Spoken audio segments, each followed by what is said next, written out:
like to contact the show, send us an email at liveonfourlegspodcast@gmail.com or get involved in the conversation on social media. Join the Pearl Jam Podcast community group on Facebook or follow us on Twitter at liveonfourlegspod. And away we go. You're listening to Live on Four Legs, the live Pearl Jam podcast experience, featuring Mr. Stone Gossard.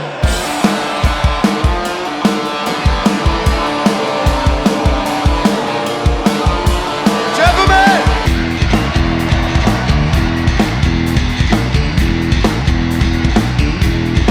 Mama Queen!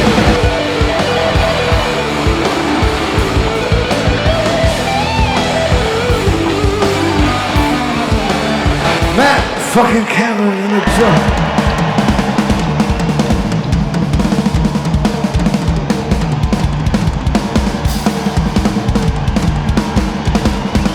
Mr. Boom Gasper.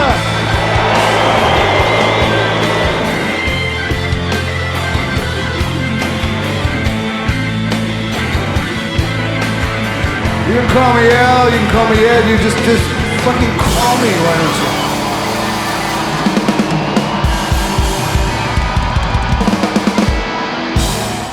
Hey everybody, now welcome to Live on Four Legs, the definitive live Pearl Jam podcast, and also welcome to tour month. Yes, everybody, we have shows, 12 of them, as a matter of fact, that, hey, yours truly and John's truly will be covering them in complete form as we've done the whole entire year. We've been going through and we've been doing reaction episodes. We've been doing the live set list updates, and it's all because we just love covering their live catalog. And we just, obviously, we've been doing it for 4 years now. It's literally almost our 4-year anniversary coming up in a week or so, but it's something that we had been waiting for a long time. And even that this is the third leg, and this is hopefully not the last leg of the tour, but is probably going to be the last leg, that we get another chance to do this. And it's just as exciting as it was back in May. And hope you guys are excited for it too. I know a lot of people have a lot of tickets to a lot of shows here, but the first one is going to be Quebec City. And if you're listening to this on Wednesday, it's going to be tomorrow. Hopefully a lot of you are listening in that are preparing for tomorrow's show and that are up there, hopefully, and getting ready. And that's why today we're going to be doing the 2016 show from Quebec City. So why not get into that right now? Randy Sobel over here, John Ferrer over there. Hello, hello. Yep, we're back. Pearl Jam is back. It's time to get on the horse again. It's been a bumpy road, to say the least, but we're going to give it one last go and see how it goes. And this is the one that I think, you and I have both kind of circled, because this is the one where we're finally going to get out there and really get some shows under our belt and really kind of be part of the experience ourselves. So yeah, really, really looking forward to this. I know you've been waiting since 2020. I was able to get some action last year, but then hey, I haven't seen them since 2016. It'd be, but I'm saying, like, you had the tickets at least to this one. Yep. I went to some 2018 shows, so yeah, that's kind of, I crossed that off. But not getting those shows earlier this year in Vegas and Sacramento was definitely, it was a downer, and I feel like almost that they were never supposed to happen in a way, in this fashion. And it's hard for me to kind of explain that because they didn't happen, and because we all know where we stand right now and what happened on those days, is that I don't think I'd ever had a show happen to me like that before. You had it happen with Raleigh, and that they canceled it a couple days before. And, now it feels like the majority of fans, since a lot of people are over in Amsterdam, a lot of people are over at the West Coast, a lot of people were supposed to go to that Vegas show, a lot of people kind of feel that way now. And it's, since that moment, I've been to probably half a dozen, maybe not more, concerts. And I always kind of feel like, even though I've loved every single show that I went to this year, I always kind of feel like they're always just kind of the tune-up for when I go and see Pearl Jam. And I think that moment when I'm going to be there, it's going to be a lot more emotional than I think I'm prepared for. Yeah, I can see that. Yeah, just for on that.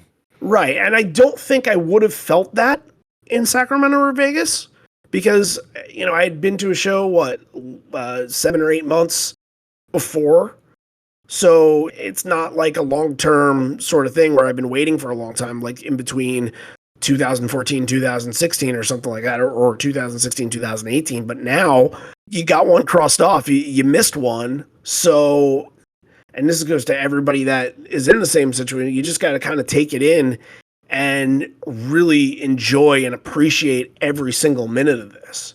That's what it's all going to be about. And hopefully we're begging for this to just go right. That, nobody gets COVID, that Ed doesn't lose his voice, that nothing happens outside of that has to prevent them from doing a show, that we can get 12 straight and be all right. And then after the 12, have a full scope of what happened in 2022 Pearl Jam wise. Yeah, it would really, I think, give them some positive momentum going into 2023 if they could get through this unscathed. And I think they really need a win on this. Like, it would really be tragic if something happened and when we don't get all these shows. You don't want to end the year on a downer. And they have kind of made the best of it, and it's led to some cool moments. But yeah, I'm with you. Let's get through these. Everybody's healthy. Everybody's doing good. The voice is in good shape. And then I think that would really give them a boost, leading into hopefully, working on a new record, getting a tour, and continuing this momentum into 2023. I think that would really help. Yeah, absolutely. And it's been such a struggle. You got to give it back to the last now 3 years, from going from 2020 into this year, that it's had such an uphill climb to get to this point. And now since we're here, it still feels like we're climbing uphill. It still feels like we're battling this a little bit. And it's a tough situation to be put in because it's not just the band that's battling it, but it's all of us. We're all kind of battling it together because, at this point, you go back to the European tour, like things were happening and shows were rolling on. They did 13 shows in a row in Europe and then just have to hold it and announce it the day of the show as people are just about to file into the building. And there's the sense of like, just you're battling with them.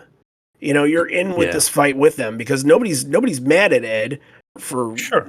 dealing with this because he's 57 years old. Like, this is gonna happen, but it's such a crazy thing that we're able to sort of say this because it makes sense to say this, that the band and the community all have the same battles together and they all kind of get out of it together. And I think that's just what we all want out of it communitively, is that we all just want this to be okay. I think when it ends and hopefully we get the outcome that we get, I think everybody will have some really fantastic memories from 2022.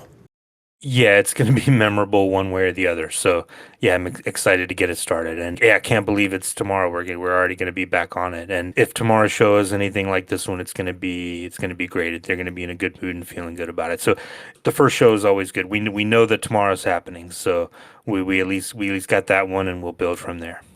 Do you have like any wild prediction? Because we saw like the first show in Pink Pop, and I know that's a festival show, but how they kind of curated the set.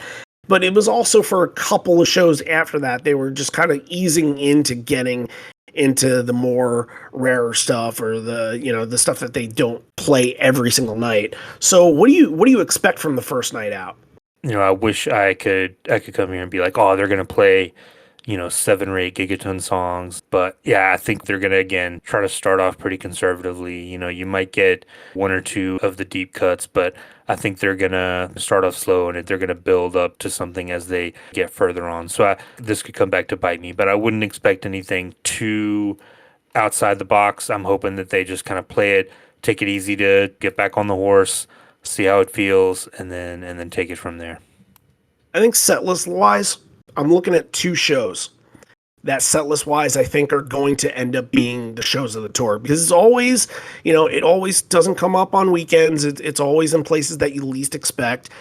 And because it's the third show of this little run, I'm expecting Hamilton to get something really good. And, it's unexpected. I think it's on a Monday or a Tuesday.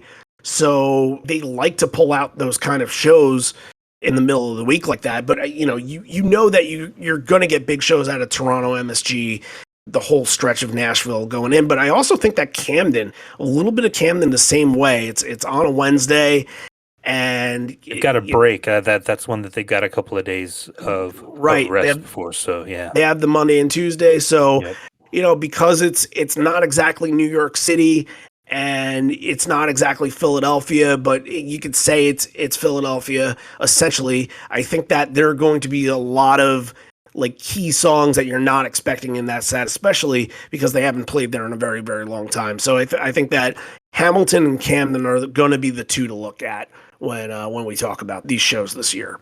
But we could be wrong. It could be everything else. Who knows? That's why it's so exciting, and that's why we talk about it in anticipation like this, because it's just what's better than this, You guys tune in and you want to hear this stuff, so we're in the same boat as you. That's all we got to say. We're in the same boat. We're just as excited as you guys are, and we want to help fulfill that excitement and just be a part of your intake of all of it. And hopefully that's working. Now, let's talk a little bit about, before obviously the middle of the show, Patreon kind of thing, but we are going to be doing the reaction episodes again for Patreon. And we're going to kind of work at it off the fly a little bit too, because there's just a lot that's going to be going on. Me going to 7 shows, John going to at least 2 of those 7. And it's going to be hard to sort of edit and put together, but we're going to make a valiant effort on that. And we can say with ease that the first 3, the Quebec and the Ottawa and the Hamilton, will be out the next day for you guys to check out. And look, although we have a lot of stuff covered, we're always going to look for people. If you are going to those shows and you want to relay the set list to us, because I think we have 1 or 2 people that are going to be out there that can, but if you're interested, just hit us up. Send us a message on social media, on Twitter or Facebook, or send us an email at liveonfourlegspodcast@gmail.com. And if you're interested in the reaction episodes, just sign up to Patreon, patreon.com/liveonfourlegs, and all of the episodes will live there. And hopefully that's a good, wake you up in the morning type thing. If you didn't get the chance to listen to a live stream or something the night before, that's your opportunity to catch up all in the morning like that. So with that being said, it's interesting that Quebec City was put on this little Canadian grouping, just this 4 shows up in both Ontario and Quebec, that they are going back here. And I think this show is a huge catalyst as to why. It has to be, right? Definitely. Like I said, they're in a great mood. You can tell right from the very beginning that they're happy to be there. Everyone's like joking around, having a great time, smiling, great energy on stage. They were kind of coming off of the high of those 2 Philly shows where they did 10, and that was a big, big moment. And then you go into coming off of playing MSG again, and now you're going up and they're leading towards the Toronto shows, and we know what happened there where they did Binaural.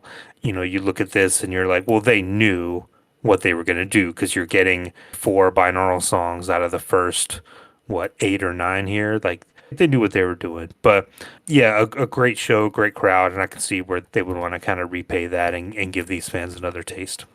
Yep, and 2016, it's had so many surprises that I think everybody obviously goes back to those 3 full album songs, but, I think you can kind of put this show as one of the under the radar ones that, nobody seems to. A lot of it has to do with that East Coast bias that just kind of swings around this community a little bit. And, we've had good shows in Virginia. We had good shows in Florida. And you don't hear them talk about this Quebec City show too often because it is sandwiched. Like you said, it's sandwiched kind of in between that Toronto and MSG and Philly shows that always get talked about just because of where they are. So we are here to kind of end that stigma today, to say that if you have never listened to the Quebec City 2016 show, well, maybe you should, and maybe we'll start right here. So you mentioned Binaural, and yeah, there's going to be a lot of Binaural in the early going here. So we're going to kick off with the one that you expect to be the opener if you are doing Binaural, and that's Of the Girl.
man, I thought that Mike was tremendous on this. And just a heads up for the binaural stuff, but Mike is dominant on the binaural songs of this show.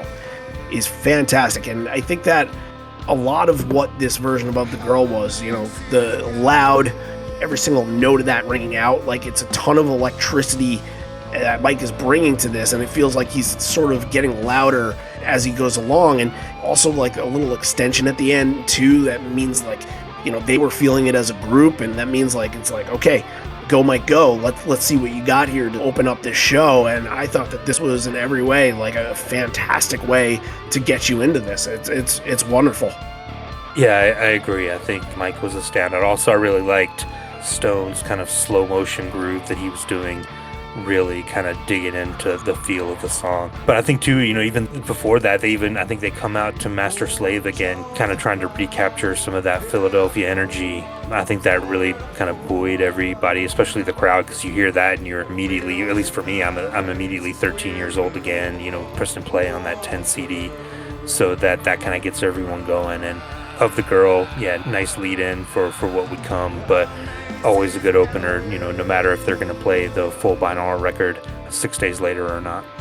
What's funny is that like the slow burn, kind of like the traditional openers for 2016 had gone by the wayside a little bit, and I think mostly of the MSG shows that I went to, and they opened with Go on the first night with the original drum intro and everything like that and the bass. And then the next night they opened with Corduroy, and I think a lot of different shows, I think there was one where they opened with Why Go, obviously the album shows, the Philly show opened with Once, and the Greenville show opened with Corduroy, I believe, too, right? Yep. I think both nights in Philadelphia they opened up with Once. Yes, that's right. Yeah, that's right, yeah. They did. I thought that was a little weird that the next night they would come out and do it again, but, once Even Flow comes next, it's like, okay, don't really care about that anymore. But I wouldn't say that this is the first one, but this is one of few that is more traditional in that sense. And it doesn't lead to the 3-song slow burn, but we do get Small Town afterwards with a French count in that 1, 2, 3, 4, 2, 3 tries to get that in, and it's good atmospheric sound, and it's a good crowd that at that moment it seemed like they really were excited to hear them for the first time since 2005. That's 11 years. That's a long time for any band. So, to get fired up and excited right away, that's exactly what you want. On Small Town too, you can tell the band's in really good form. I think Mike spends the whole time walking around the stage just waving at people and pointing at people and saying hi. And they're just in a great mood. You can tell the energy is really good on stage. So the next song, they kind of get into it, and you kind of hear the Last Exit beat a little bit, and you're like, oh, Last Exit out of all that. Yeah, give me that. And then it just comes to a halt.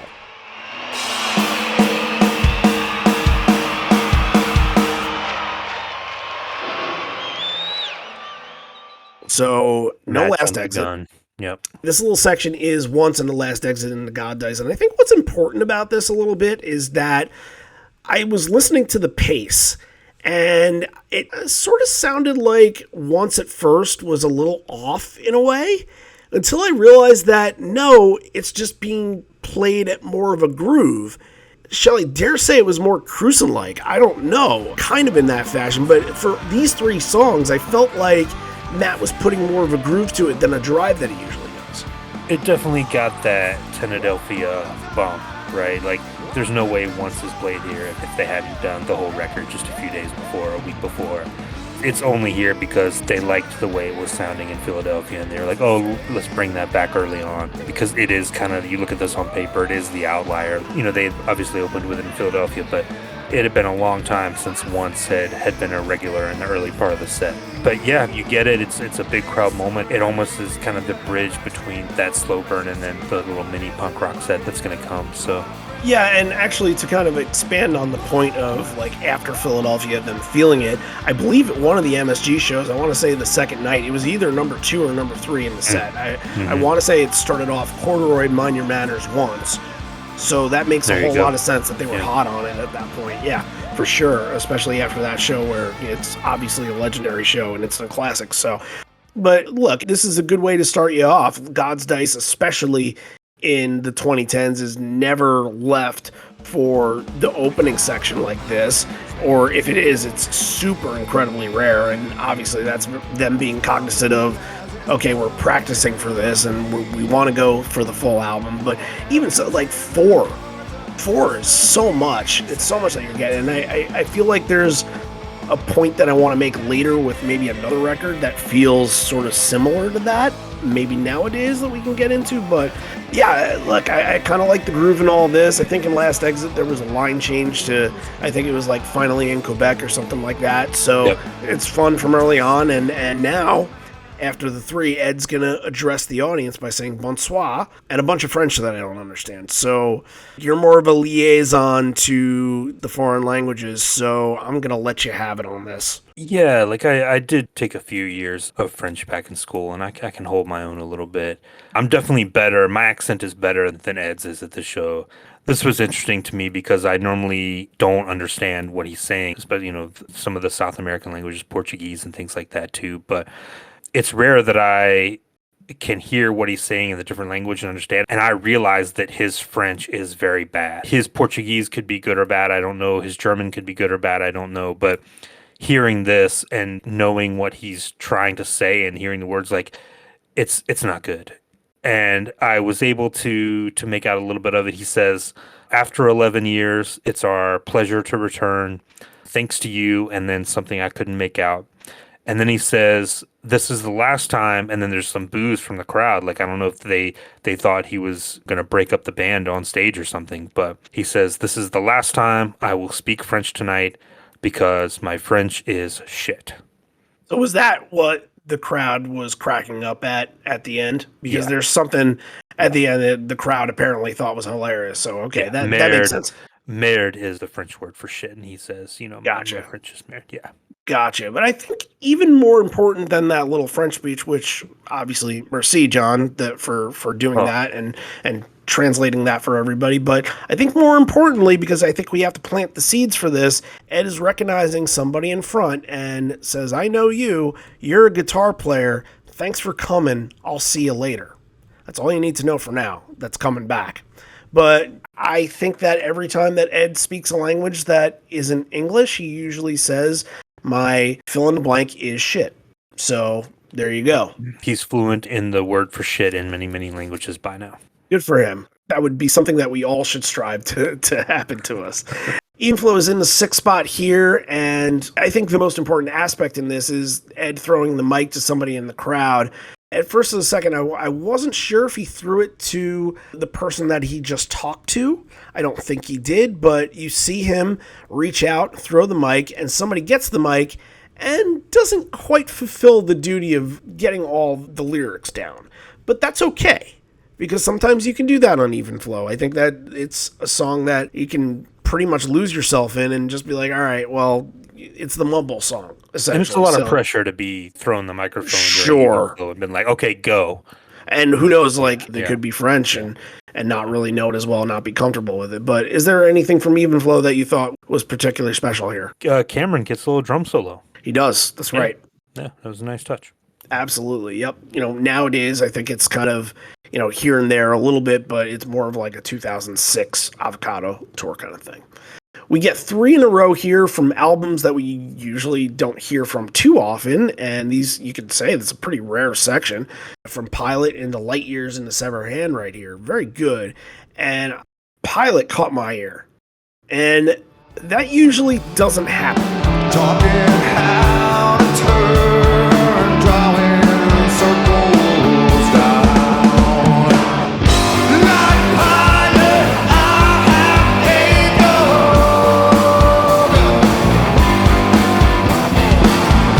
Like Pilate, I have paid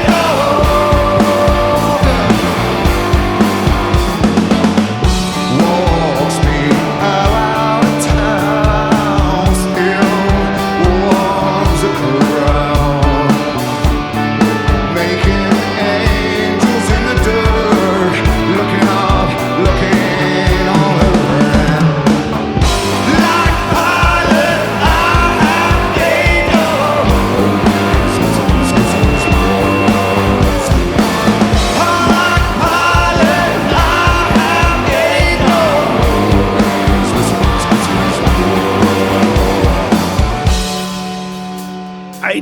know if it's because the crowd participation on this song is never at its top level because they don't play it live very often. A lot of people don't draw themselves into Pilate, it being sort of a middle, deepish cut off a yield.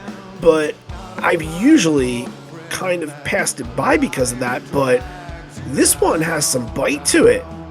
This has an opportunity here to sound fun. It usually doesn't have like this fun vibe. They were playing along with it. They were doing the background vocals. Like, it felt like it moved a little bit more than other versions. It didn't have as much as that acoustic drive to it that maybe initial versions have.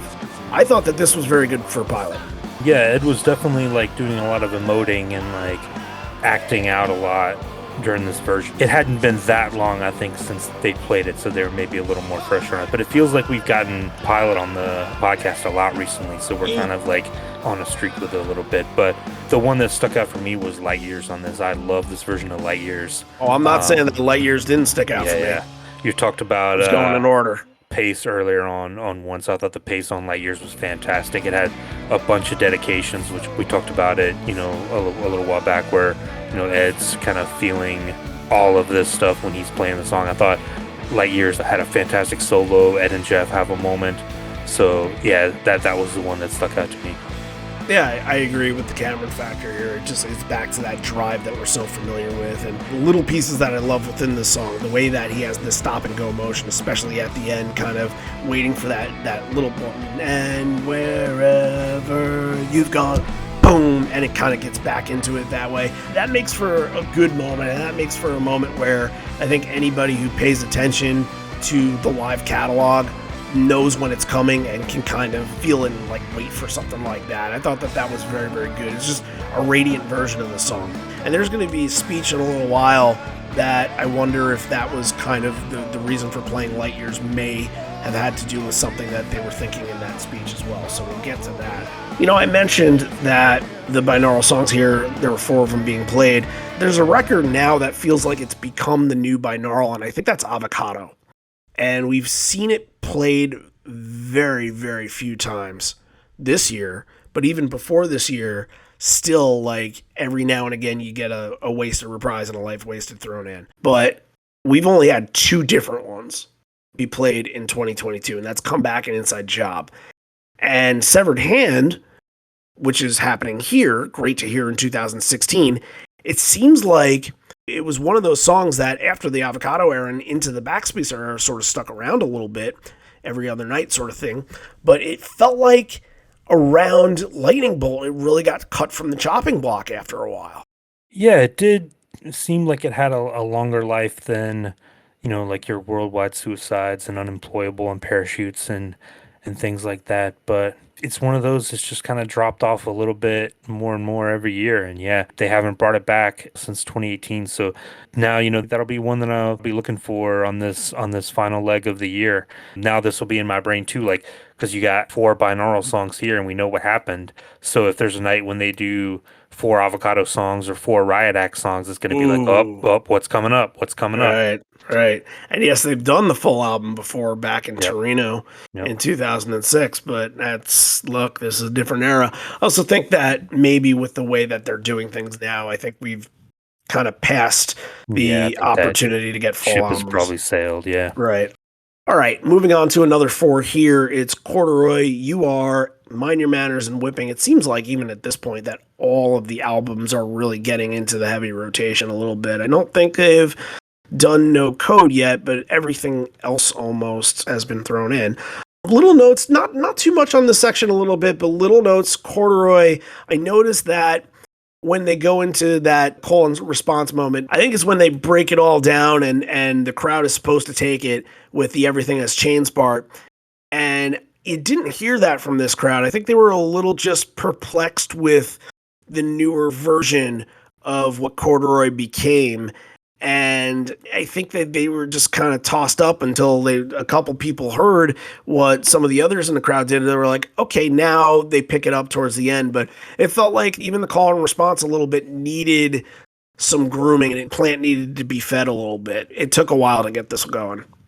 They hadn't played here in 11 years, so give the crowd a break. They might not have been ready for that. It's not going to work every night when you try something like that. But the one for me that stuck out was You Are. I thought it had again, Stone had a really nice groove on it, and Ed sounded absolutely great. I thought that the drum machine sound for Stone's guitar was kind of like scratchy and distorted on this. I don't know if you got I that like from that this. though. I like that though. Give it a Okay. little bit of a bite to it.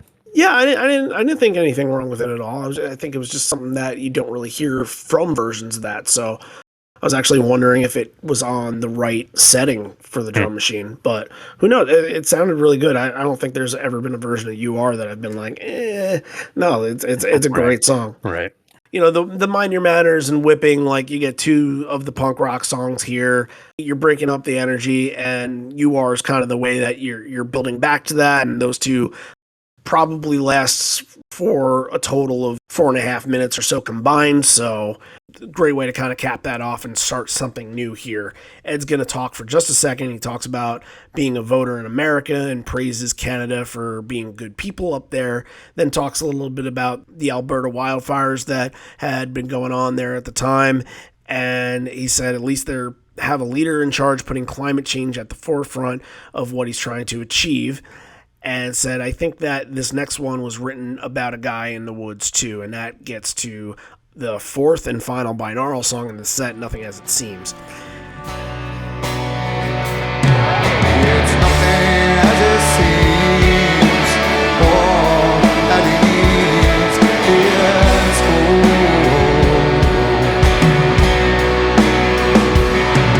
And all that he sees is nothing he believes. It's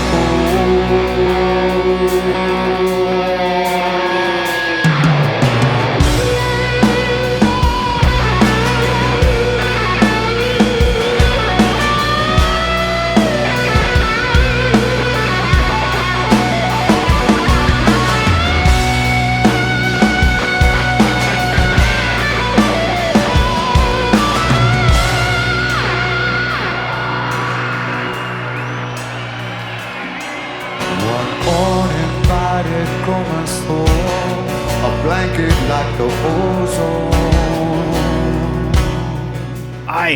Wow. I was very impressed by Mike in this version. I don't think there are a lot of versions where you're like, Mike didn't really do his job on this, but man, this one cuts. This is very slice and dice. Like everything just has a very sharp sound, like a razor-like sound to it. And I know I'm making a lot of razor type analogies there, but that's kind of what it is and kind of what it feels like. It feels like every note is supposed to just kind of hit you in that certain way. And you know, it's within the couple of solos that he has here too. It's not like he kind of left one off and said, all right, I'm going to build to it. No, right away he was on that, and it kind of defined the sound for the song. Yeah, this version of Nothing As It Seems is interesting because we talk about the early versions and you think of it as being this really stark, dramatic, the guitar's going to come in searing and it's just going to blow you away. It's got a lot of room and space, you know, obviously being on binaural, the way it was recorded, the way that record sounds, it's going to have a lot of space around it. It's going to be kind of atmospheric and weird and kind of out there. But this version, I think by 2016, I think this version doesn't sound like that. This one sounded a little bit more full, and like I wouldn't categorize, you know, Nothing As It Seems as a rock song necessarily. But this one felt like it had some of that space and some of those gaps were filled in. I thought it was a very different kind of version than we'd heard in a long time. That just kind of struck me. It just struck me as a really different kind of version. But yeah, anytime you get Nothing As It Seems, it's going to be the Mike McCready show. Well, I mean, look, what we're looking at here is part of what, John? The evolution of a song. That's right. Am I correct? So yeah, like at this point, it's pretty much become the staple of Mike, the one that he's going to have the highlight on. It's going to be his canvas. And if that's what they take out of the song, and if that's what they think that the crowd is going to really react to in this, then yeah, they're going to ride off of it. So, you know, Stark was pretty good for 2000, 2003, and a little bit onwards after that. But this is a big arena band now. Like, they are into creating these big atmospheric type moments. And I think that a lot of those songs with Off He Goes and then a little bit with Footsteps as well, that comes to mind, they got rid of that sort of vibe, because I think it's sort of the idea of just bringing everybody all together into this, and maybe a little bit of not wanting songs to sort of have that touch to it. So we get a really good Ed speech in Before Given a Fly, and it kind of reminded me of a little bit of the conversation that we had during the St. Louis 2014 show pretty recently, where they're doing a service for the fans, and like, it's not even the fans, it's people that along this time that they've traveled, they've met more and more people, and they've had relationships and friendships that have developed it. And like, he gets into a really passionate speech here. And when we hear about some kind of harsh tragedy or what ultimately is the inevitable, and we lose one of our folks, it gets us thinking. And tonight I was just thinking, life is finite, and it's always beautiful when it starts. Little babies, and there's hope and positivity and beauty. And then if you're lucky, before the end, the in-between is also beautiful. But that's hard to come by. You're lucky if it's beautiful.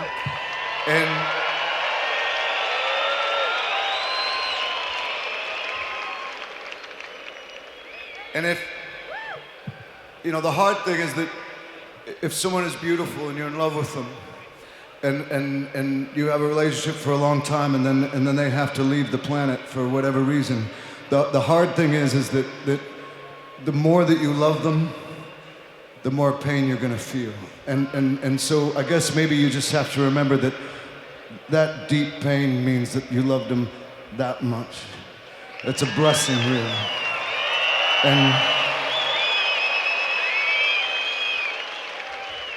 And what doesn't have to end, although, their existence on the planet, it still remains in us. What doesn't have to end is the impact that a good person leaves with those that they loved and those that love them.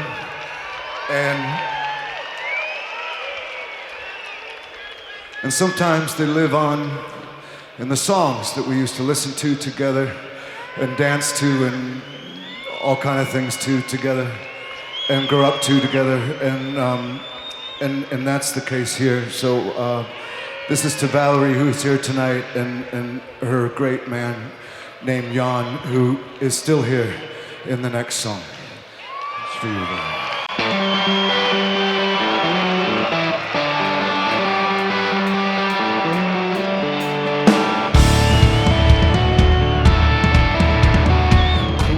It's really beautiful, and the one that stuck out to me was he's talking about life, and it would have been easy to make this kind of cliched, and I think in the hands of a lot of lesser bands it would come off as being kind of pandering and being kind of corny and cliched. But the way Ed talks about this stuff, that he's been through this, and that he's speaking from a point of experience. The line that really stuck out to me was like, life, you're lucky if it's beautiful. And yeah, it just comes off, it really gets you in all the different places, especially, as you get older and you move on in the different aspects of your life. And it's the perfect tribute to this couple, Valerie and Jan, who were together. And it's a very nice dedication, and one of the best that we've heard in a long time. And I think it absolutely elevated this version of Given to Fly. I think especially, all the other guys in the band listening to this, like, man, you can't go out and drop the ball on a performance after a speech like this. So this version of Given to Fly is one of the best performances of the night. It led to something really special. Yeah, definitely. And it's reminding me again of that St. Louis version where he dedicated to Andy, and unfortunately her story was, she passed away a couple days after that show, but she was able to attend that one. You get to a point where he's trying to find the right words, and then you get into the song, and I think he's channeling all that, and he's channeling a lot of how he's feeling and bringing it into that song. You can tell how much passion is within this version, and it feels like it's done for a purpose. I could be one of those songs sometimes where you're looking at it and you're like, okay, it's bound to happen as set list, and they do it and it's fun, but then you get versions like this and it's a whole nother story. It becomes something else on its own when you can attach a true real life situation into it. And I think that, that's definitely what they were channeling in this. It's a very, very good version. I agree. State of Love and Trust is right after. Fun, emphatic vocals, a big hold on the listen. Ed goes out in the crowd. It looked like he might have gone back to the person of the evening that we're going to get to in a little bit. I think he has another interaction with our little friend in the front row there. After this, we get a little bit of a surprise. I honestly didn't see this coming, and I know I've looked at the set list a bunch, but I honestly didn't see this coming. Then when it did, dare I say how much I actually loved this, because my past thoughts on I'm Open have been, yeah, it's pretty transitional. Like, it's just getting you from one to the next, but for some reason, this one hit me really well.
I guess I never took the time to just sit there and realize how beautiful this can be. I just kind of thought, all right, well, it's not the actual purpose of what the song was on the record, or maybe it's just this version was just so fantastic and above the rest that they've done, but it kind of spoke to me in this. It didn't feel transitional, it felt blossoming, and it kind of comes unexpected because, you know, going into MFC, you wouldn't expect that to be the song before MFC. You usually expect Untitled, obviously, and you might expect I'm Open to be before like an Unthought Known or a Wishlist, but yeah, to get that all here, MFC definitely benefits from it because it's a soaring version of this.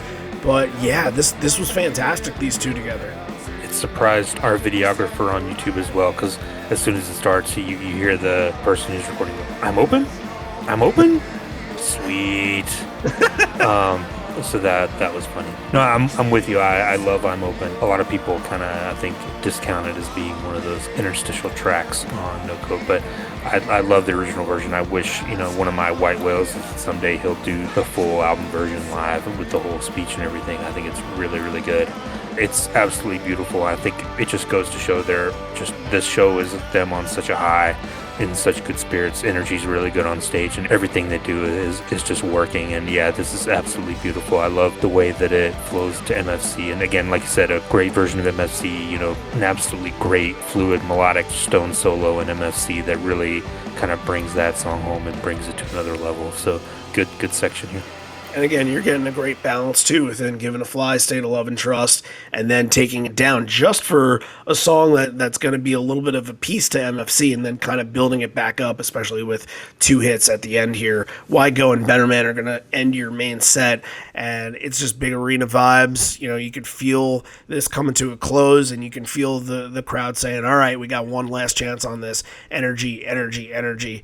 And for Better Man's purposes, obviously the crowd's going to take it away on the beginning, but Mike taking it away on the solo. But then we get a little bit of pandering in the tag, but Ed is also asking for the lights up so everybody can sing together.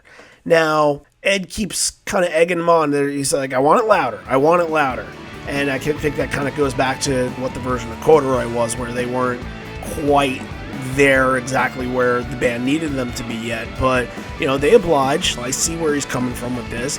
And then he kind of does this Don't Run Away sort of like scatting version of it before the big Don't Let Me Down. And it all kind of turns into just a big ending and exactly what you want out of your main set closer, leaving the crowd from wanting more. And when you get that feel of listening to that on a bootleg, I think that's when you have something really, really good.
I believe this Better Man is over 8 minutes, so it's one of the more epic ones, and there's a long call and response in there too.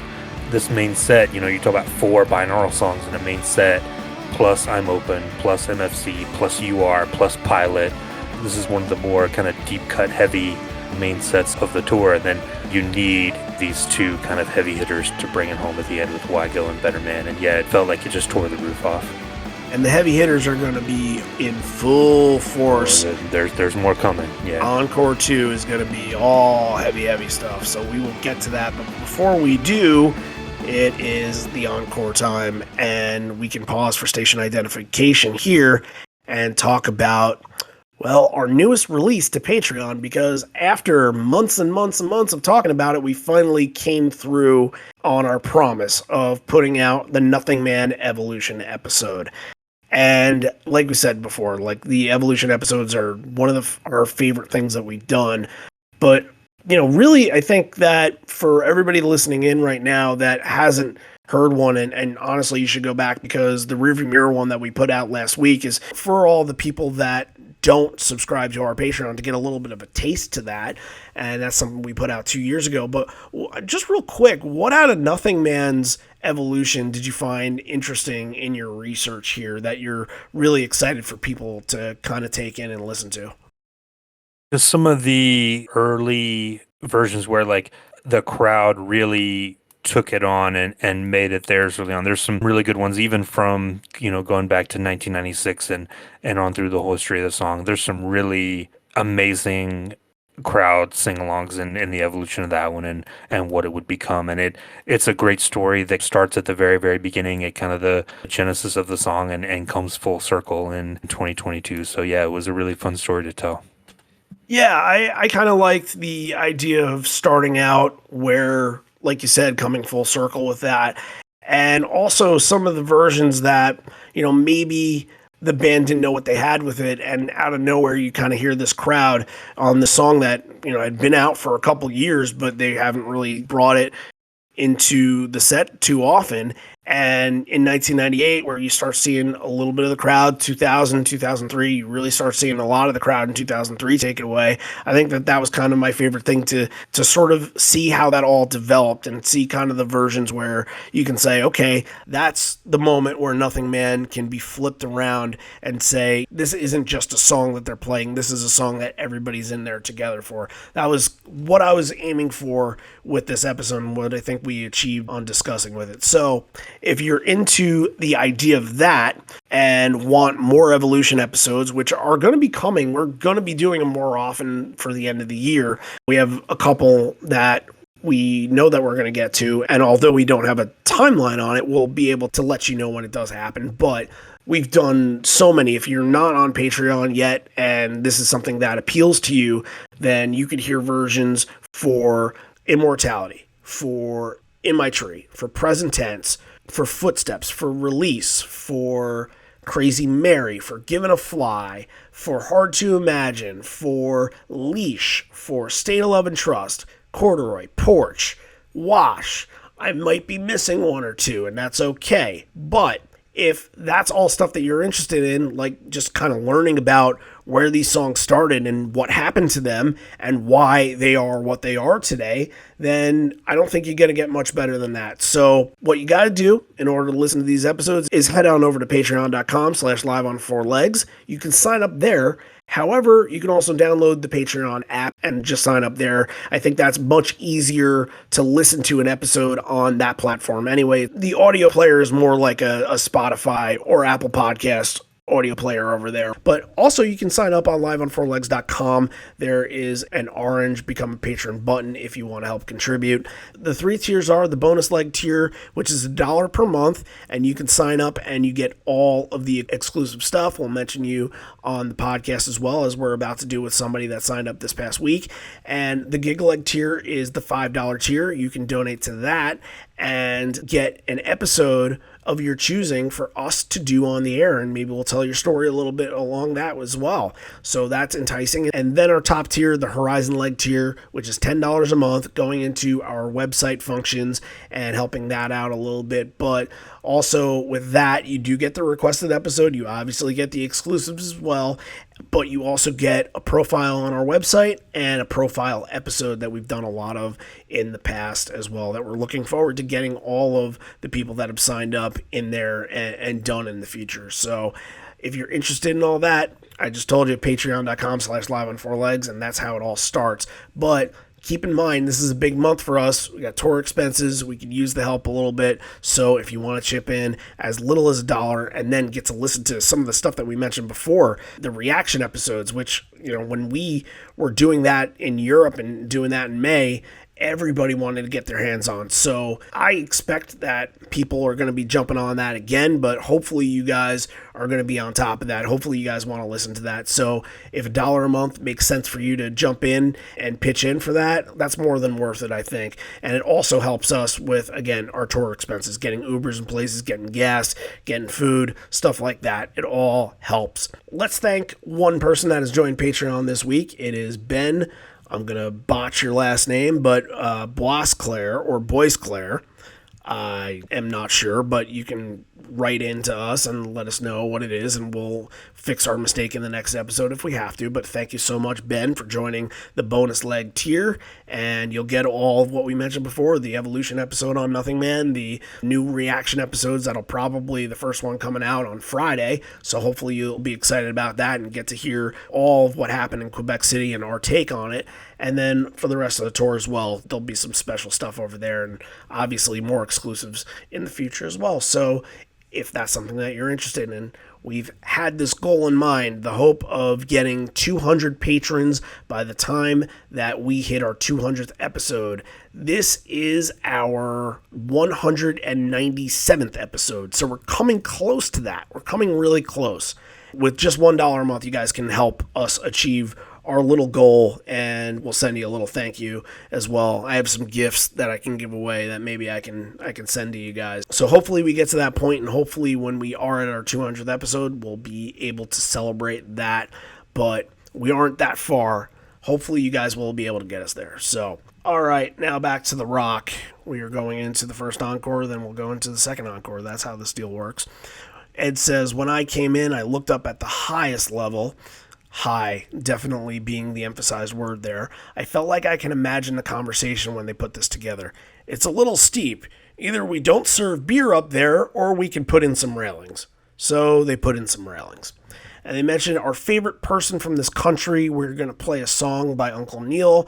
To sing like Neil, you got to sing high, but you don't got to sing perfect. In fact, for Neil, one of the things that he taught us was if it ain't perfect, it's perfect. So I'm sure this is going to be the perfect version. And that's where we get into a rendition of Needle and the Damage Done. For anybody that's followed the podcast in the last couple of months, we have not been playing any Neil Young songs because we do not want to get in trouble with Spotify, with anything that he has going on over there, taking his music off. So unfortunately, and I'll just tell you guys right now, if you want to listen to it, head on over to YouTube. There is a version over on YouTube.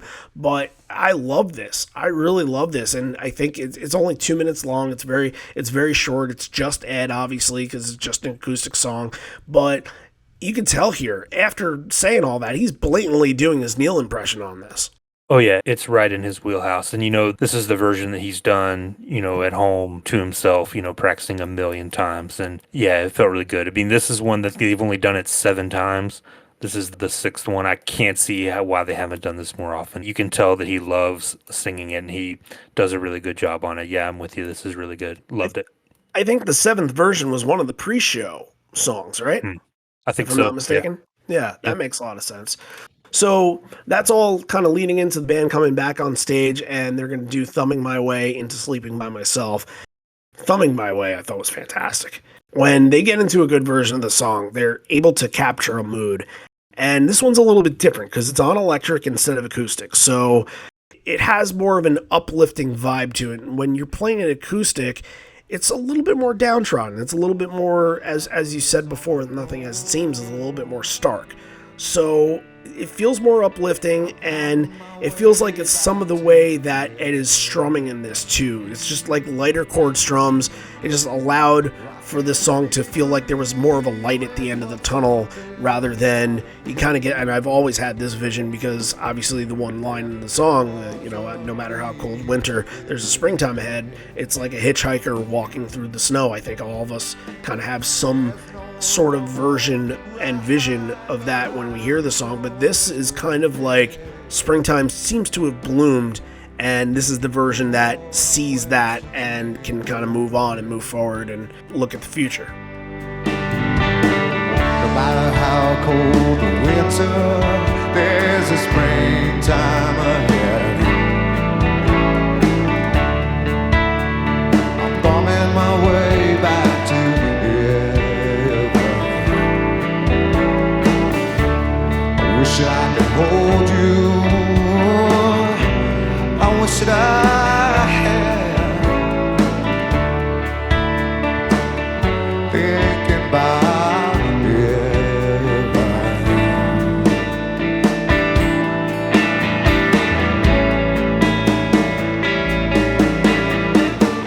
I let go of the road, thinking that's what held me back. Oh, and in time I realized it's now wrapped around my neck. Oh, I can't see what's next from this lonely overpass. Hang my head and count my steps as another car goes past. Oh, the rusted They're seated for this part of the set, which I think adds to the ambiance and the atmosphere of it. I think, yeah, I'm with you. Thumbing My Way is fantastic, and I love whenever it pops up in a set. And you can tell that they know that they've got something with it because Ed starts doing some little added vocal runs and like some different phrasings and stuff. Kind of screams it at one point too. Yeah, he's playing around with it and doing some different things. You know that he only does that when he's comfortable and feeling good with it. So yeah, another fantastic version. And like this little seated part here is so interesting because Needle and the Damage Done is kind of a mood song, and then Thumbing My Way is just fantastic and sets this great energy in the room. And then they're gonna come out and do Sleeping by Myself, which is not that. And then they're going to go back into Wash, which is another really good, like moody, kind of had a little bit of edge to it, like a nice groove. And like Sleeping by Myself, I thought just complete outlier here. Like if it was Needing the Damage Done and the Thumbing My Way into Wash, like, oh, I would have been just in It a would have been puddle on the amazing. floor.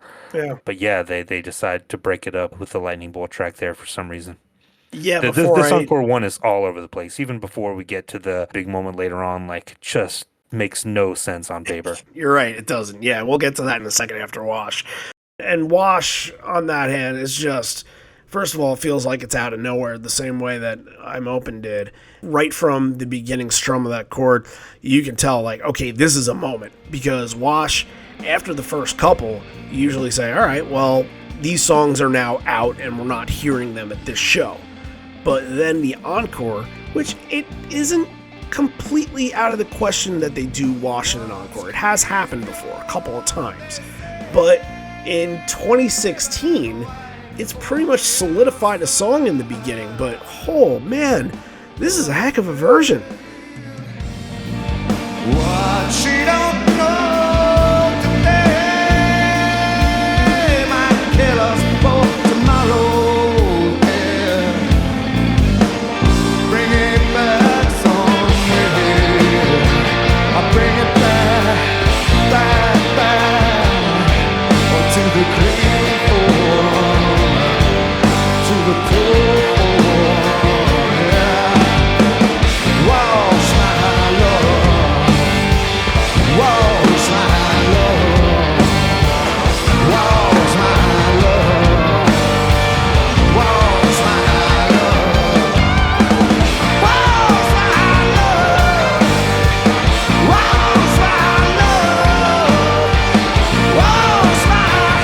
Wash my, wash my love.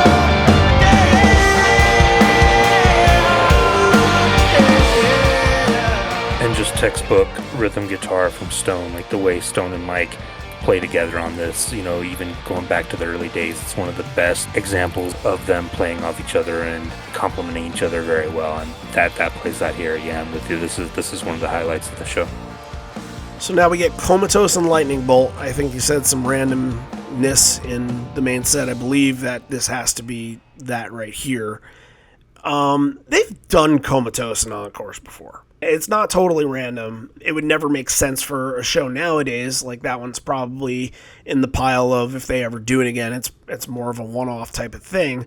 But to build back up out of Wash, I think you needed something that like the fans could sing with and really kind of attach to. More of an earlier era song from 10 or versus Vitalogy sort of thing. And it affects Lightning Bolt, which is a very good version of Lightning Bolt, but it affects it.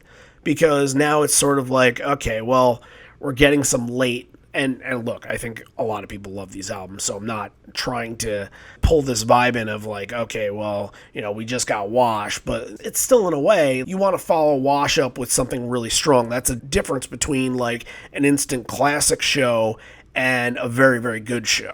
It just felt a little scattered and discombobulated. Like it kind of lost the momentum a little bit in Encore 1 here. But yeah, I mean, like you said, Lightning Bolt's a great version. There's kind of an extended jam at the end, a long solo, but it just didn't feel like it fit in. It felt like it would have been better, gotten a better spotlight somewhere else.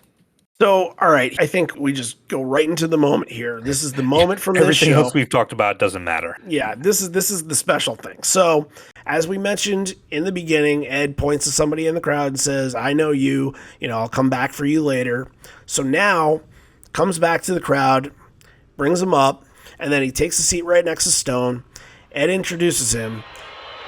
So I just want to introduce Quebec if you don't know him already. Quebec, this is Noah. Noah, this is Quebec. Quebec City.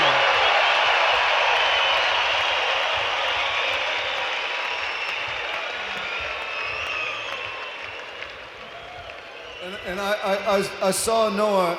I saw where Noah was playing this next song, and it's one I wrote, and it took me a while to figure it out, and it reminded me of like a Slater Kinney song or something I remember, but and then I saw a clip of him playing it with his pop, And he played it much better than I ever did. Crazy. And that's Noah right there.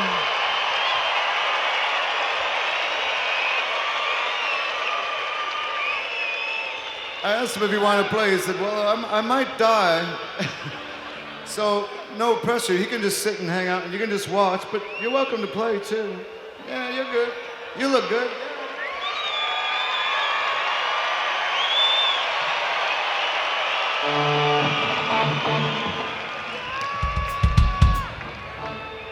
Yeah, yeah.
Expect Ed to pull somebody out of the crowd and come and play because it's just feels like such a deep track. But you know, Ed kind of comes over to Noah and like Stone is encouraging him the whole time. They're huddling with him, they're rocking out with him and making him feel comfortable up there, which is very cool. And you have to think in his eye, he was just like wide-eyed and bushy-tailed the whole entire time. I mean, he's a young kid. I think they said he was like 10.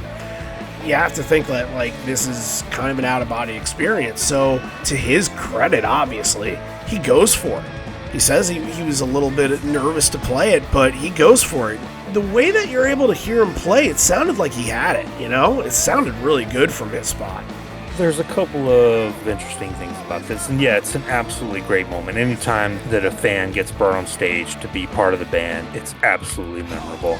The first thing I noticed that this is cool, like, and we talked to Josh Arroyo, who got to play on Yellow Lit Bitter, and they brought him back, and he got to go backstage and practice and get vetted and all that stuff.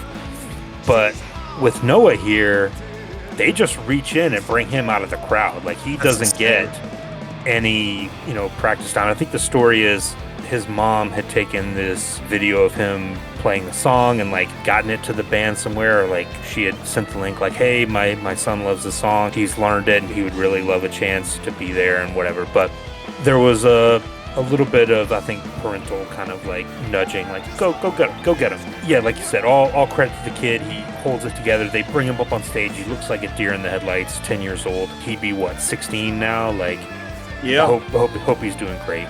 But the funny thing that I noticed is, like, because obviously, they bring in a stool for him. He goes and kind of sits by Stone's amp, and they bring him a guitar and, like, puts on the guitar and, like, he starts doing things, playing along, and he's getting, like, a private lesson from Stone, like, kind of Stone's taking him under his wing. But you immediately notice that you can't hear him playing. Like, he starts doing the riff, you just don't hear it. A roadie has to come out. I think the guitar tech comes out because there's a little volume knob on guitars. People know. I think what happened was the volume was turned all the way down on the guitar, so the tech has to come out and like spin the knob to get the volume up a little bit. And he's trying to do it so fast and not interrupt and not interfere that he doesn't get it up all the way. So his guitar is very, very quiet, and everyone else I think drops out. At one point, Stone drops out, and you start to hear it a little bit. And yeah, I mean, it sounds like he's got the riff. He's definitely practiced it. He knows it. He's not even like watching his fingers for some of it. He's just doing it, which that's muscle memory. Like, he's practiced it. But it's cool to see because I think there's a moment where like Mike and Jeff are kind of standing on the other side of the stage watching him, and Ed's Mike trying makes his way over to solo. Yeah, exactly. Too. Ed looks over and tries to get him to do like a big rock move, but he's like concentrating so hard that he doesn't even notice, and Ed's like, all right, you do your thing. But yeah, then they all kind of like work their way over, like you said, Mike goes over and does the soul over there by him, and they all kind of have this nice little moment, and it's just really adorable. And like, what can you say? Like, he did absolutely great. And like me at 10 years old, like I would have been a mess. I would not have been able to do that. So shout out to Noah, did a great job on Sad. Like again, great song to pick. Nice job on that. And afterwards, you kind of see in the video like they kind of come off, and his parents kind of go, like they walk off, they get to go over the barricade and walk off, and they get to watch the rest of the show from the side of the stage. So yeah, just an absolute great moment for him. And he's smiling the whole entire time. Like, Yeah, you can having just a blast. tell. Yeah. Yeah, like, being 10 years old, you still have these dreams. Like, the dreams are vivid, and the dreams seem, in some way, when you're that young, approachable, because you don't know what your life is going to become. So, yeah, very well could have, in 20 years, been up on stage playing a show like that. That if that's his dream, the idea could happen. It could come to fruition because the world is wide open to it. We don't have that as adults very often. They seem more of like sort of fantasies when we do it now, and that's because we kind of understand our place in all of this. But when you're a kid, like, everything is just, the world is still fascinating to you, and any moment that you get that you're made to feel special is unforgettable. They legit made this kid's dream come true. It doesn't happen often. The kid that wants to go out there and hit a game-winning home run for the New York Yankees in the World Series, that doesn't happen. It just doesn't. Nobody brings you into that situation to make sure that you can do it. It can't. It's impossible. 20 years later, can it? Sure, of course. But at this stage in the game, no. All you have is your dreams and what's right in front of you. And for this one lucky kid, this one lucky 10-year-old, he was able to do it before he became a teenager. And that's quite incredible. I give him all the credit in the world for, sticking with it up there. And Ed says afterwards, you're a badass. That took a lot of guts. And yeah, amazing. Just fantastic. And I think that for all of us, we're living vicariously through moments like this, as I mentioned, because we know in a way that it's sort of unachievable for us as much as we would want it. So the next one is played from Noah's mom and dad, and it can be considered the 2016 cover. And if you've heard us talk about that, there are certain years and certain tours where you can tell that the band was high on a certain song, like Fortunate Son for 2003, and Let My Love Open the Door for 1995. These songs kind of like bounce around a little bit, and maybe later in the game they kind of bring them back, like I'm a Patriot or something like that. Street Fighting Man from this past year. But Surrender was like the 2016 song. They played it at both the Wrigley shows. They played it in Madison Square Garden the day before, where Rick Nielsen and Tom Peterson went and played with them. And I think we talked about this, the last time we talked about it was doing the Wrigley month, which was a whole 2 years ago now.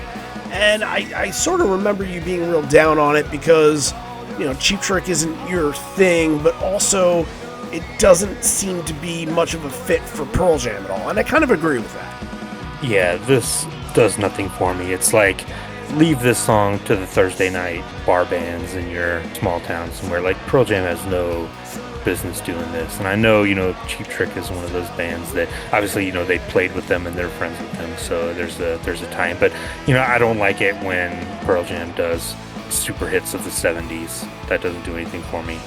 And I think especially coming after a big moment like Sad, like this just kills any kind of momentum that the set had. Yeah, it didn't.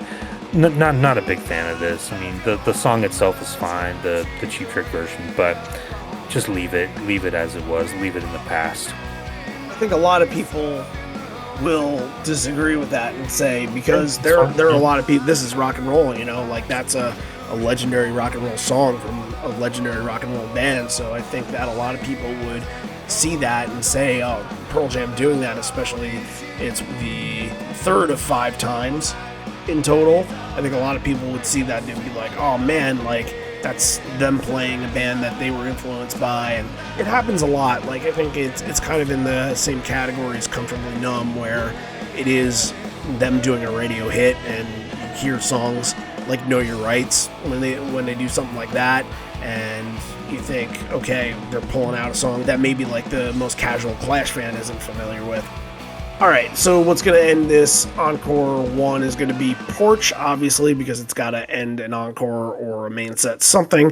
And, it's a lot of ride cymbal from MFC here, which means the pace is just being driven and going upwards and everything like that. And it's another very energetic and electric kind of version. Mike has a very piercing solo sound in it, and pulling out just pretty much every trick that he has, from the Stevie Ray Vaughan to the Hendrix, and it's mostly Hendrix, and every little gizmo and gadget in between. Like, Mike takes a lot of opportunities at this show, takes advantage of all of them, and it's all the late Lightning Bolt era where it's making McCready the show. That's just what it is. Yeah, this version, I think Ed, too, had the mirrored guitar out, and he was reflecting the spotlight out on people, and then he kind of goes out in the front row of the crowd and does the haze and does the last verse out there. So it had all the good Porch moments that you want there, and Mike and Stone kind of jammed together at the end, too. Yeah, nothing wrong with it. Brought me back to it after Surrender. So now we're opening our Encore 2. Ed introduces everybody in the band with a French accent, and says it's kind of the local baseball team, the Capitals, who made them a 25th anniversary jersey. That's pretty cool. If you want to see that, that's on YouTube. And this next one, like many of them, were written by Stone, and that's going to be Daughter. Think of all these songs. I'm just going to go right down the line here. 6 songs. Daughter, Do the Evolution, Jeremy, Black, Alive, Baba O'Reilly. That is a murderer's row of fan favorites, of hit songs, of songs that get massive crowd reactions. This whole section, what'd you think? It was needed after the just randomness of Encore 1. You needed to bring this home. It felt like you were paying off what the crowd had done this whole night. And this is where you're just coming out and it's just uppercut after uppercut, heavy hitters all the way through. I mean, each one's better than the last one. It's a great Daughter with the It's Okay tag. It's a great Do the Evolution. Black is absolutely stellar. I thought Mike's solo on Black is one of the great versions, best I've heard in It's a wonderful version. Absolutely, yeah. Yeah.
Bring It Home with Alive and Baba O'Reilly, and a lot of really good crowd moments. Again, the band just being in great spirits and a great mood and having a great time. Yeah, it was a nice way to bring this show home. A little sneaky, nice little moment here, and it happens a little bit, but not all the time, but I like when it does, is that in Jeremy, that little King Jeremy the Wicked line, Cameron doesn't do much background vocal in this. He kind of will do the back and forth with Ed, the Try to Forget This. That little part where he comes in and just has that backing touch with Ed is just fantastic.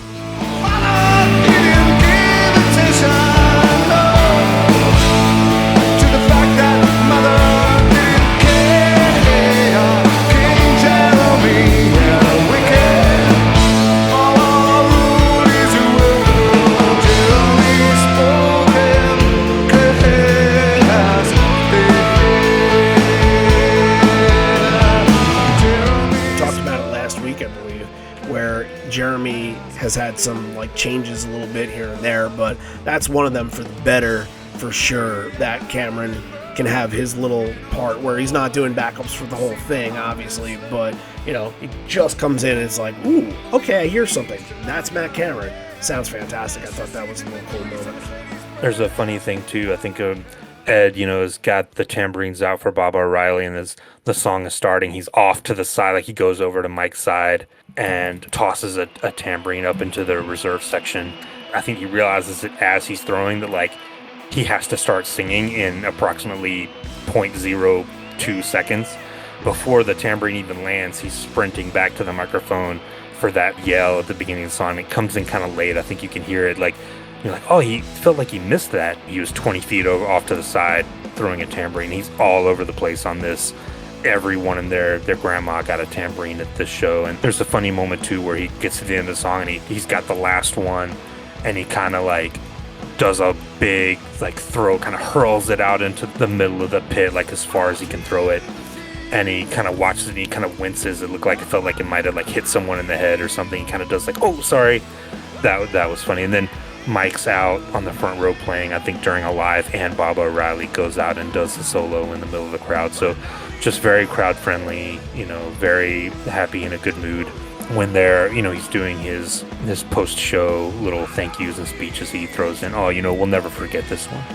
And yeah, it was great. I think they even brought Noah out at the end of the show to take the bow with them, which was cool.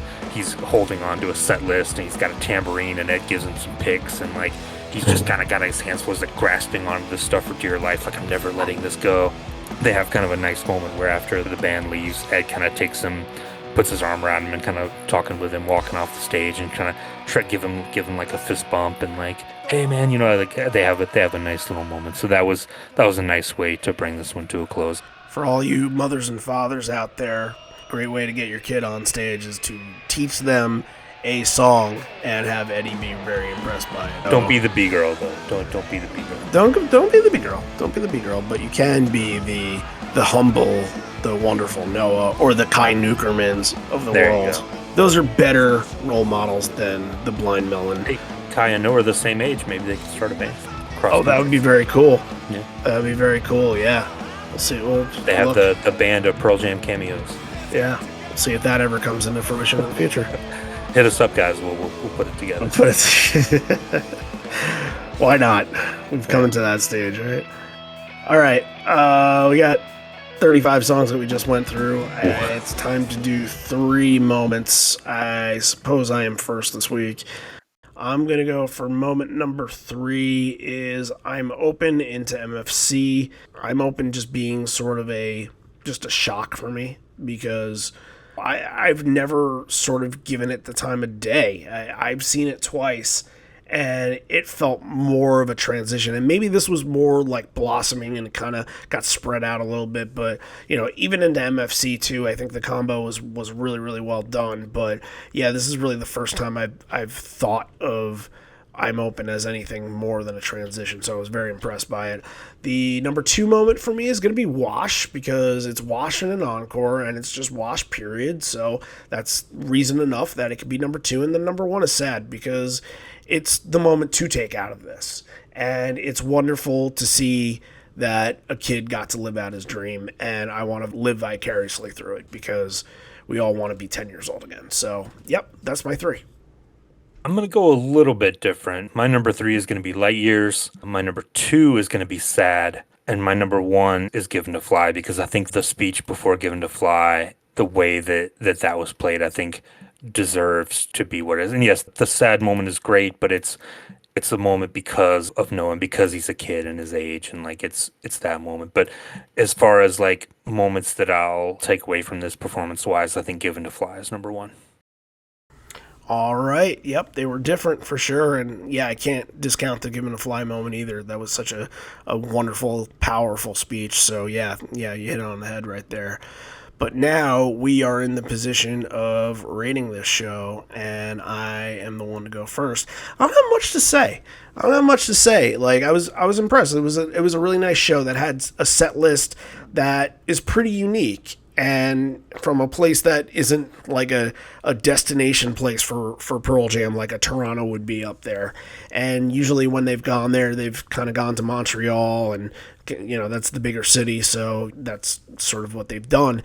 But you always think of these shows and you're thinking like, okay, what did the locals think of this, and how do they enjoy it, and what do they take out of that night? And I do remember a very, very early request from our listeners in the early, like 4 years ago, should say, is that somebody requested Quebec City, and I haven't heard from this person in a while, and I don't remember the name, but they kept saying it. Like every time there was something to be talked about, they kept saying Quebec City, Quebec City. So I hope they listen to this one, and it's one that I'm sure much more valued to the people that were there than maybe the community as Pearl Jam fans as a whole. But I think that's sort of, as we talked about before, that's kind of our way to make sure that it does get a little bit of spotlight.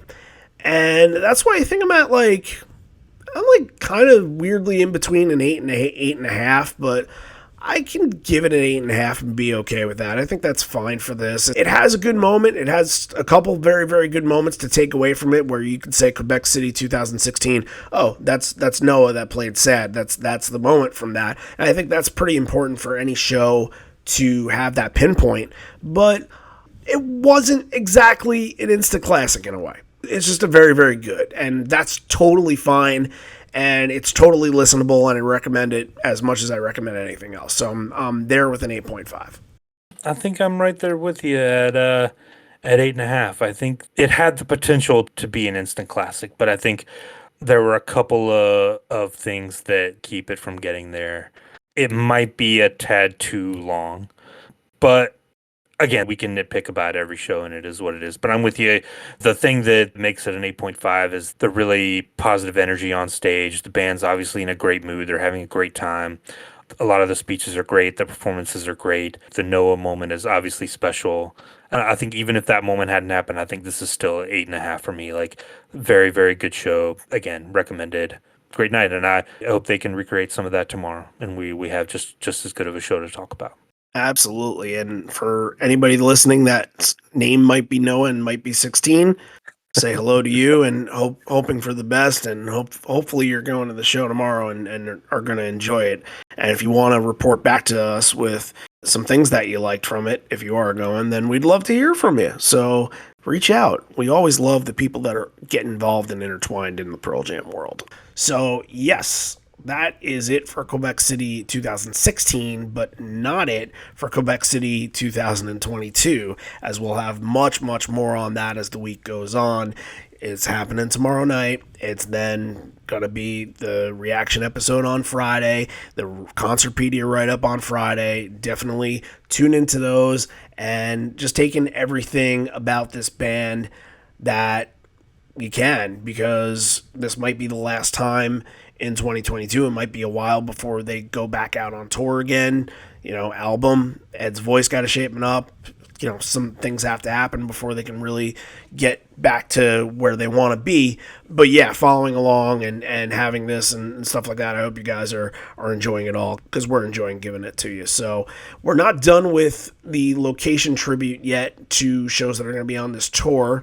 And that's because next week we're actually, instead of the day before the show happens, we're doing one the day after the show happens. So there's going to be a lot of Hamilton happening on the 7th, which that actually happens to be our 4-year anniversary, our 4th birthday. So we'll do a little bit of talking about that. Maybe we'll do a quick run through of the history of Live on Four Legs or something like that. But Hamilton 2005, a cool little show right there. And there will be a lot of Hamilton that day. Reaction episode, Concertpedia, like we said. Obviously, we're not going to be able to react to the actual show during the actual episode, because it's going to be recorded much before that. But we'll prepare you guys as much as we can for listening to the bootleg, I suppose. And again, it'll all be within Reaction and Concertpedia. So excited for that. Excited for the month of September as well. Remember, we're on the way for our 200th episode, and we are looking to hopefully get to 200 patrons. And if we do, then we'll give every new patron a little bit of a gift as a thank you. So hopefully you guys are interested in doing that for $1 a month, patreon.com/live on four legs and helping out. And look, if you listen to on the main platforms, you can still help out as well. Spotify, Apple Podcasts, just give us a rating, hopefully a 5-star rating. And on Apple, if you want to leave us a comment and let other people know how we're doing, what our show's about, then that would be greatly appreciated, because this is the third week in a row that I'm going to say it. We haven't got anybody doing it yet, so it could be you, my friend. If you leave us a comment on Apple, we will send you a free bootleg of any show that you would like that you don't have a bootleg of. That is our promise. That is our gift to you for commenting on Apple Podcasts. And when you do, just maybe give us a heads up so we know where to find it. So, yes, all gifts all around. And hopefully this whole entire tour will be a gift for everybody. Until next week, this may be the end. We're here, but not for much longer. And although we may be parting ways, miss you already. Miss you always. Enjoy the tour, you guys. I got nothing more to say than that. It's going to be beautiful. If it ain't perfect, it's perfect.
Noah, you are a badass. That took a lot of guts. That is awesome. Yeah, no.